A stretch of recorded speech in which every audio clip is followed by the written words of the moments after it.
Hi, welcome back to my channel Jyoti ಲಾಗ್ಸ್ಗೆ ಸ್ವಾಗತ. ನೋಡಿ, ಇವತ್ತಿನ ವಿಡಿಯೋ ಬಂದು ತುಂಬಾ ಚೆನ್ನಾಗಿರುತ್ತೆ. ಅತಿ ಸುಲಭವಾಗಿ ಮಾಡ್ಕೋಬಹುದು. ಈ ಥರ ಬೀನ್ಸ್ ಪಲ್ಯನ ಮಾಡ್ಕೊಂಡು ತಿನ್ನಿರಿ. ಒಂದು ಸಲ ಟೇಸ್ಟ್ ಮಾಡಿರಿ. ಎಷ್ಟು ಚೆನ್ನಾಗಿರುತ್ತೆ ಅಂದರೆ ಪದೇ ಪದೇ ಮಾಡ್ಕೊಂಡು ತಿನ್ನಬೇಕು ಅನಿಸುತ್ತೆ. ಚಪಾತಿ ಮೇಲೆ ರೊಟ್ಟಿ ಮೇಲೆ ಅಂತೂ ಸೂಪರಾಗಿರುತ್ತೆ. ಹೇಳಿ ಮಾಡಿಸಿದಂಗೆ ಇರುತ್ತೆ. ಇದನ್ನು ಹೇಗೆ ಮಾಡ್ಕೊಳ್ಳೋದು ಅಂತೇಳಿ ಇವತ್ತಿನ ವಿಡಿಯೋದಲ್ಲಿ ನಿಮಗೆ ತೋರಿಸ್ಕೊಡ್ತೀನಿ. ಬನ್ನಿ ನೋಡಿ. ಫ್ರೆಶ್ ಆಗಿರುವಂತಹ ಬೀನ್ಸನ್ನ ತೊಗೊಂಡಿದ್ದೀನಿ. ನೋಡಿ, ಈ ಥರ ಬೀನ್ಸನ್ನ ತೊಗೊಂಡಿದ್ದೀನಿ. ಯಾವುದೇ ಥರ ಬೀನ್ಸ್ ಆದರೂ ಪರವಾಗಿಲ್ಲ, ಆದರೆ ರುಚಿ ಮಾತ್ರ ಚೆನ್ನಾಗಿರುತ್ತೆ. ಸಿಂಪಲಾಗಿ ಮಾಡ್ಕೋಬೋದು. ಇದಕ್ಕೆ ಮಸಾಲೆ ರುಬ್ಬೋ ಅಂತಿಲ್ಲ, ಏನಿಲ್ಲ.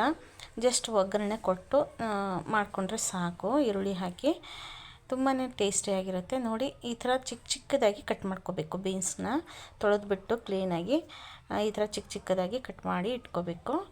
ಹಾಗೆ ಒಗ್ಗರಣೆಗೆ ನಾನು ಸ್ವಲ್ಪ ಕಾಯಿ ತುರಿ ತೊಗೊಂಡಿದ್ದೀನಿ. ಹಾಗೆ ಸ್ವಲ್ಪ ಹಸಿಮೆಣಸಿನ್ಕಾಯಿ, ಟೊಮೊಟೊ, ಈರುಳ್ಳಿನ ತೊಗೊಂಡಿದ್ದೀನಿ. ನೋಡಿ, ಇಲ್ಲಿ ಕಟ್ ಮಾಡ್ಕೊಂಡಿದ್ದೀನಿ. ನೋಡಿ, ಸ್ವಲ್ಪ ಖಾರ ಮುಂದಿರಲಿ ಅಂಥೇಳಿ ಸ್ವಲ್ಪ ಹಸಿಮೆಣಸಿನ್ಕಾಯಿನ ಜಾಸ್ತಿ ತೊಗೊಂಡಿದ್ದೀನಿ. ಯಾಕಂದರೆ ಬೀನ್ಸು ಸ್ವಲ್ಪ ಸ್ವೀಟಾಗಿರುತ್ತೆ. ಹಾಗಾಗಿ ಹಸಿಮೆಣಸಿನ್ಕಾಯಿನ ಸ್ವಲ್ಪ ಜಾಸ್ತಿ ತೊಗೊಂಡಿದ್ದೀನಿ. ನೋಡಿ, ಒಲೆ ಮೇಲೆ ಒಂದು ಬಾಣಲೆನ ಇಟ್ಕೊಂಡಿದ್ದೀನಿ, ಅಂದರೆ ಒಂದು ಪಾತ್ರೆನ ಇಟ್ಕೊಂಡಿದ್ದೀನಿ. ಅದಕ್ಕೆ ಸ್ವಲ್ಪ ಎಣ್ಣೆನ ಸೇರಿಸ್ಕೊಳ್ತಾ ಇದ್ದೀನಿ. ಒಗ್ಗರಣೆಗೆ ಎಷ್ಟು ಬೇಕೋ ಅಷ್ಟು ಎಣ್ಣೆನ ಸೇರಿಸ್ಕೊಳ್ತಾ ಇದ್ದೀನಿ. ಹಾಗೆ 1 ಟೇಬಲ್ ಸ್ಪೂನಷ್ಟು ಸಾಸಿವೆನ ಸೇರಿಸ್ಕೊಳ್ತಾ ಇದ್ದೀನಿ. ಸಾಸಿವೆ ಸಿಡಿದಾದ್ಮೇಲೆ ಹಸಿಮೆಣಸಿನ್ಕಾಯಿನ ಸೇರಿಸ್ಕೊಳ್ತಾ ಇದ್ದೀನಿ. ಹಸಿಮೆಣಸಿನ್ಕಾಯಿ ಎಣ್ಣೆಯಲ್ಲಿ ಹಾಕಿದ್ರೆ ಸ್ವಲ್ಪ ಅದರ ಫ್ಲೇವರ್ ಅಂದರೆ ಖಾರನ ಬಿಟ್ಕೋಬೇಕು, ಅಂದರೆ ರುಚಿ ಚೆನ್ನಾಗಿರುತ್ತೆ. ಓಕೆನಾ? ನೋಡಿ, ಒಂಚೂರು ಒಂದು ನಿಮಿಷವಷ್ಟು ಎಣ್ಣೆಯಲ್ಲಿ, ಸ್ವಲ್ಪ ಬಿಸಿ ಎಣ್ಣೆಯಲ್ಲಿ ಹಸಿಮೆಣಸಿನ್ಕಾಯಿ ಸೇರಿಸ್ಕೊಂಡ್ರೆ ಚೆನ್ನಾಗಿ ಖಾರ ಬಿಟ್ಕೊಳ್ಳುತ್ತೆ ಅಂಥೇಳಿ ಅಷ್ಟೇ. ಫಸ್ಟು ಹಸಿಮೆಣಸಿನ್ಕಾಯಿನ ಸೇರಿಸ್ಕೊಳ್ಳೋದು. ನೋಡಿ, ಅದಕ್ಕೆ ಮತ್ತೆ ಈರುಳ್ಳಿ ಕಟ್ ಮಾಡ್ಕೊಂಡಿರೋಂಥ ಈರುಳ್ಳಿನ ಸೇರಿಸ್ಕೊಳ್ತಾ ಇದ್ದೀನಿ. ನೋಡಿ, ಇಷ್ಟು ಚಿಕ್ಕ ಚಿಕ್ಕದಾಗಿ, ಅಂದರೆ ಬೀನ್ಸ್ ಯಾವ ಥರ ಕಟ್ ಮಾಡ್ಕೊಂಡಿರ್ತೀವಲ್ಲ ಅದೇ ಟೈಪಲ್ಲಿ ಎಲ್ಲ ತರಕಾರಿನೂ ಕಟ್ ಮಾಡ್ಕೋಬೇಕು ನಾವು. ಸ್ವಲ್ಪ ಮೆತ್ತಗಾಗಲಿ ಅಂಥೇಳಿ ಸ್ವಲ್ಪ ಮುಚ್ಚಳನ ಮುಚ್ತಾ ಇದ್ದೀನಿ. ಹಾಗಾಗಿ ಅದರ ಆದ ನಂತರ ಟೊಮೊಟೊನ ಸೇರಿಸ್ಕೊಳ್ತಾ ಇದ್ದೀನಿ. ನೋಡಿ, 2 ಟೊಮೊಟೊ ತೊಗೊಂಡಿದ್ದೀನಿ ನಾನು. ಚಿಕ್ಕ ಚಿಕ್ಕದಾಗಿರೋಂಥ 2 ಟೊಮೊಟೊನ ತೊಗೊಂಡಿದ್ದೀನಿ.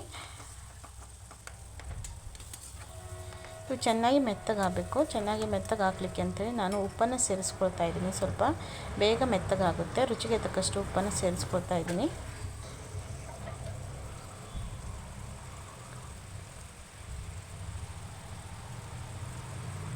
ಸ್ವಲ್ಪ ಕರಿಬೇವನ್ನ ಸೇರಿಸ್ಕೊಳ್ತಾ ಇದ್ದೀನಿ.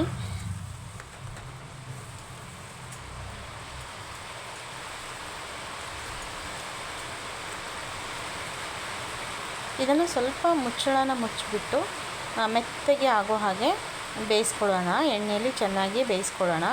ಈರುಳ್ಳಿ, ಟೊಮೊಟೊ ಎಲ್ಲ ಚೆನ್ನಾಗಿ ಮೆತ್ತಗಾಗಬೇಕು. ಆ ಥರ ಬೇಯಿಸ್ಕೋಬೇಕಿದೆ. ನೋಡಿ, ಟೊಮೊಟೊ, ಈರುಳ್ಳಿ ತುಂಬ ಚೆನ್ನಾಗಿ ಮೆತ್ತಗಾಗಿದೆ. ಈ ಥರ ಬೇಯಿಸ್ಕೊಂಡು ಆದ ತಕ್ಷಣ ನೋಡಿ, ಈಗ ಕಟ್ ಮಾಡ್ಕೊಂಡಿರುವಂಥ ಬೀನ್ಸ್ನ ನಾನು ಸೇರಿಸ್ಕೊಳ್ತಾ ಇದ್ದೀನಿ. ಬೀನ್ಸ್ನ ನಾನು ಬೇಯಿಸ್ಕೊಂಡಿಲ್ಲ, ಹಸಿ ಬೀನ್ಸ್ನೇ ನಾನು ಡೈರೆಕ್ಟಾಗಿ ಎಣ್ಣೆಯಲ್ಲಿ ಸೇರಿಸ್ಕೊಳ್ತಾ ಇದ್ದೀನಿ, ಅಂದರೆ ಒಗ್ಗರಣೆಯಲ್ಲಿ ಸೇರಿಸ್ಕೊಳ್ತಾ ಇದ್ದೀನಿ. ಇದು ಒಗ್ಗರಣೆಯಲ್ಲಿ ಚೆನ್ನಾಗಿ ಬೇಯಬೇಕು. ಇದು ಚೆನ್ನಾಗಿ ಈ ಒಗ್ಗರಣೆಯಲ್ಲಿ ಬೆಂದ್ರೇ ಇದು ರುಚಿ ಕೊಡುತ್ತೆ. ಇದಕ್ಕೆ ನೀರು ಹಾಕಿ ಬೇಯಿಸ್ಕೊಂಡು ನಂತರ ಹಾಕ್ಕೊಳ್ಳೋದ್ರಿಂದ ಅಷ್ಟು ಟೇಸ್ಟ್ ಬರೋಲ್ಲ. ಈ ಥರ ಮಾಡ್ಕೊಳ್ಳೋದ್ರಿಂದ ತುಂಬಾ ಚೆನ್ನಾಗಿರುತ್ತೆ, ತುಂಬಾ ಟೇಸ್ಟಿಯಾಗಿರುತ್ತೆ. ಹಾಗೆ ಯಾರೆಲ್ಲ ನನ್ನ ಚಾನಲ್ನ ಸಬ್ಸ್ಕ್ರೈಬ್ ಮಾಡ್ಕೊಂಡೆ ನೋಡ್ತಾ ಇದ್ದೀರಾ, ದಯವಿಟ್ಟು ಸಬ್ಸ್ಕ್ರೈಬ್ ಮಾಡ್ಕೊಳ್ಳಿ. ಹಾಗೆ ನೀವು ಕೂಡ ಇದೇ ಥರ ಒಂದು ಸಲ ಟ್ರೈ ಮಾಡಿ ಹೇಗೆ ಬಂತು ಅಂತೇಳಿ ನನಗೆ ಕಮೆಂಟಲ್ಲಿ ತಿಳಿಸಿ. ನೋಡಿ, ಇದಾದ ನಂತರ ನಾನು ಸ್ವಲ್ಪ ಆವಾಗವಾಗ ಸೌಟಿನಿಂದ ಕೈ ಆಡಿಸ್ತಾ ಇರಬೇಕು, ಇಲ್ಲಾಂದರೆ ತಳ ಹತ್ಕೊಂಡ್ಬಿಡುತ್ತೆ. ಹಾಗಾಗಿ ಇದಕ್ಕೆ ಈಗ ನಾನು ಈ ಟೈಮಲ್ಲಿ ಒಂದು ಅರ್ಧ ಲೋಟದಷ್ಟು ನೀರನ್ನು ಸೇರಿಸ್ಕೊಳ್ತಾ ಇದ್ದೀನಿ. ಅಂದರೆ ಸ್ವಲ್ಪ ಬೇಯಲಿಕ್ಕಾಗಿ ಅಂಥೇಳಿ ಅರ್ಧ ಲೋಟದಷ್ಟು ನೀರನ್ನು ಸೇರಿಸ್ಕೊಳ್ತಾ ಇದ್ದೀನಿ. ತುಂಬ ಮಳೆ ಬರ್ತಿದೆ ನಮ್ಮ ಕಡೆ ಇವತ್ತು, ಹಾಗಾಗಿ ಸೌಂಡ್ ಬರ್ತಾ ಇದೆ, ಮಳೆ ಸೌಂಡು.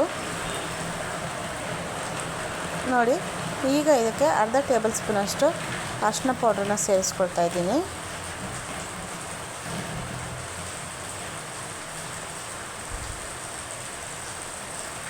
ಈಗ ಚೆನ್ನಾಗಿ ಕುದಿಬೇಕು. ಇದು ನೀರು, ಬೀನ್ಸು ಎಲ್ಲ ಚೆನ್ನಾಗಿ ಕುದಿ ಬರಿಬೇಕು. ನೋಡಿ, ಎಷ್ಟು ಚೆನ್ನಾಗಿ ಬೇಯ್ತಾ ಇದೆ ಅಂಥೇಳಿ. ನೋಡಿ ಈ ಕಲರ್ಗೆ ಇದು ಗ್ರೀನ್ ಕಲರ್ ಇದ್ದಿದ್ದು ಸ್ವಲ್ಪ ಯೆಲ್ಲೋ ಕಲರ್ಗೆ ಟ್ರಾನ್ಸ್ಲೇಟ್ ಆಗಿದೆ ನೋಡಿ. ಈ ಥರ ಬರಬೇಕು, ಇದು ಕುದಿ ಬರಬೇಕು, ಚೆನ್ನಾಗಿ ಕುದಿಬೇಕಿದು. ಈ ಟೈಮಲ್ಲಿ ಧನಿಯಾ ಪೌಡ್ರನ್ನ ಸೇರಿಸ್ಕೊಳ್ತಾ ಇದ್ದೀನಿ.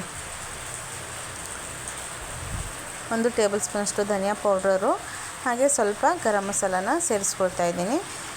ಯಾವುದೇ ಮಸಾಲ ಇರಲಿ ಸೇರಿಸ್ಕೊಳ್ಳಿ, ಚೆನ್ನಾಗಿರುತ್ತೆ ಟೇಸ್ಟು. ಮನೆಯಲ್ಲಿ ಇರುವಂಥ ಗರಂ ಮಸಾಲ ಆಗಲಿ ಯಾವುದಾದ್ರೂ ಒಂದು ಸಾಂಬಾರು ಮಸಾಲ ಸೇರಿಸ್ಕೊಳಕ್ಕೆ ಹೋಗಬೇಡಿ, ಗರಂ ಮಸಾಲ ಸೇರಿಸ್ಕೊಂಡ್ರೆ ಸಾಕು, ತುಂಬಾ ಟೇಸ್ಟಿಯಾಗಿರುತ್ತೆ. ಧನಿಯಾ ಪೌಡ್ರ್ ಹಾಕಿದ್ದೀವಲ್ಲ ಇದು ಕೂಡ ಚೆನ್ನಾಗಿ ಬೇಯಬೇಕು, ಇಲ್ಲಾಂದರೆ ಧನಿಯಾ ವಾಸನೆ ಬರ್ತಾ ಇರುತ್ತೆ. ಹಾಗಾಗಿ ಈ ಟೈಮಲ್ಲಿ ನೋಡಿ ಕಾಯಿ ತುರಿನ ಸೇರಿಸ್ಕೊಳ್ತಾ ಇದ್ದೀನಿ. ಸ್ವಲ್ಪ ಕೊತ್ತಂಬರಿ ಕಟ್ ಮಾಡಿ ಸೇರಿಸ್ಕೊಳ್ತಾ ಇದ್ದೀನಿ. ತುಂಬಾ ಚೆನ್ನಾಗಿರುತ್ತೆ. ಎಂಡಲ್ಲಿ ಕಾಯಿ ತುರಿ ಹಾಕಿ ಇದನ್ನು ಈ ಥರ ಮಿಕ್ಸ್ ಮಾಡಿ ಆದರೆ ಮುಗೀತು, ಇದು ಫೈನಲಿ ಆಗಿದೆ ಅಂಥೇಳಿ.